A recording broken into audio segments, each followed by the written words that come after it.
이런 와중에도 이재명 대표는 계속해서 공약 발표를 하고 있습니다. 청년층들, 청장년층을 공략하기 경제 위주, 민생 위주 공약들을 발표를 하고 있는데요. 자, 3대 비전 관련한 세부 공약 발표 어떤 내용인지 간단하게 간추려 보겠습니다. 네, 일단 3대 비전입니다. 일단 첫 번째는 성장인데요. 잠재 성장률을 3% 유지하겠다 밝혔고요. AI 3대 강국에 진입하겠다라는 목표를 세우고 있습니다. 또 두 번째는 회복입니다. 이 내란 사태 관련해서 기관 개혁이 있어야 된다. 국군의 이 방처 사령부 임무 재편을 해야 되고 또 경호처 인력을 축소해야 되고 경호처장 이 국회 청문회에 도입해야 된다라는 이슈도 있었고요. 세 번째로는 행복입니다. 주 4.5일제 도입해야 된다라는 이슈도 있고 또 농업인 퇴직연금에다가 전국민 산재보험제 도입을 해야 된다라는 공약상 3대 비전 제시했습니다. 자, 이게 예전 같으면 이제 저쪽에서 이런 공약이 나오게 된다고 치면 포퓰리즘 가면서 난리 쳤을 공약 반발해 가면서 막 여기에 대해서 대응을 하는 쪽으로 뭔가 약간 정책적인 경쟁을 하는 듯한 느낌이 있고 막 이랬거든요. 정책이 이상하네, 세금이 많이 드네, 퍼주기네, 무슨 증세 없는 복지가 어디네, 이런 게 나와야 되는데, 그런 게 전혀 없어요. 아니, 이런 대책이 나오면, 예를 들어, 그보다 더한 대안을 내놓든가. 좋은 정책을 내놓든가. 아니면 이걸 반대해야 되는 이유 같은 걸 내놔야 되는데, 어차피 그럴 만한 대안 정책도 없거든. 그러니까 마지막까지도 이쪽은 정식으로 정치를 하려고 하는데 저쪽 애들은 그냥 이재명은 안 돼요. 무조건. 이걸로 몰고 가고 있다는 거죠. 그리고 권력기관 개혁도 있습니다. 대통령실 특별감찰관 즉각 임명, 검찰 수사권, 기소권 분리, 그다음에 대법관 증원도 넣었고요. 그다음에 고위공직 배우자 금품수수 처벌 강화, 이제 청탁금지법, 벌금 상향. 이렇게 해서 이제 김건희가 좀 생각나죠. 그런 것도 있고, 그 다음에 재정 계획이 5년간 210조 원 마련해가지고, 근데 이제 그 안에는 이제 기본소득이나 고재정, 그러니까 돈이 더 많이 들어가는 거는 아직 좀 제외는 돼 있어요. 그 재원을 마련하겠다, 이렇게 있고, 이제 기술주도 성장 강조, 내란 사태, 요거 이제 군 검찰 개혁, 요것도 집중이 돼 있거든요. 그러니까 우리가 지금 필요로 하는 거 이재명 대표 다 하겠다, 이렇게 얘기를 한 겁니다. 그러니까는 이제 현재 이번 정부의 가장 큰 폐악질은 윤건희 공동정권이었다는 거잖아요. 사실 따져놓고 보면 김건희 단독 정권에 윤석열이 바지를 서는 형태였어요. 바지 대통령. 그렇게 되다 보니까 선출직이 아닌 사람이 더한 권력을 휘둘렀다라는 게 나타나고 있다는 거죠. 그래서 여기에 대한 논란을 예방하겠다. 특히 배우자 문제, 경호처 문제, 그러니까 경호처가 이제 저희가 방송에서 늘 얘기했지만 사실상 경호처가 모든 권력을 장악하고 군권, 거기다가 경찰을 동원 관련한 행정력, 거기다 재정 비용까지 지 맘대로 갖다 쓸 정도로 무소불위의 기관이 됐단 말이에요. 그러니까 이런 것들을 정상화시키겠다라는 얘기거든요. 이벤트 회사까지 되고. 여왕님을 위한 이벤트.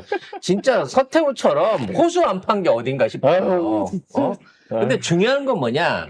이거를 개혁하겠다라고 하는 공약이 나왔다는 거는 이와 연관됐던 과거 범죄에 대한 철저한 규명과 처벌을 하겠다는 얘기가 이 안에 숨어 있다는 겁니다. 그래서 이런 부분 하나에서 윤석열 정권 내지는 윤건희 두 사람에 대한 이게 몸 하나에 대가리 두 개 같은 이 키메라 같은 이 존재에 대한 철저한 처벌과 진상 규명이 앞으로 5년 안에 이뤄질까 싶습니다.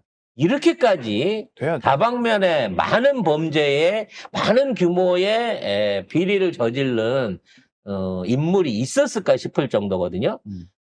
중요한 거는 우리가 진행해야 될 민생 또는 경제 안정에 대한 부분인 건데, 물론 AI라고 하는 큰 틀은 보여줬습니다만, 뭐든지 그렇거든요. 새로 시작하려고 그러면 돈 드는 게 어마어마한 돈이 든다는 거죠.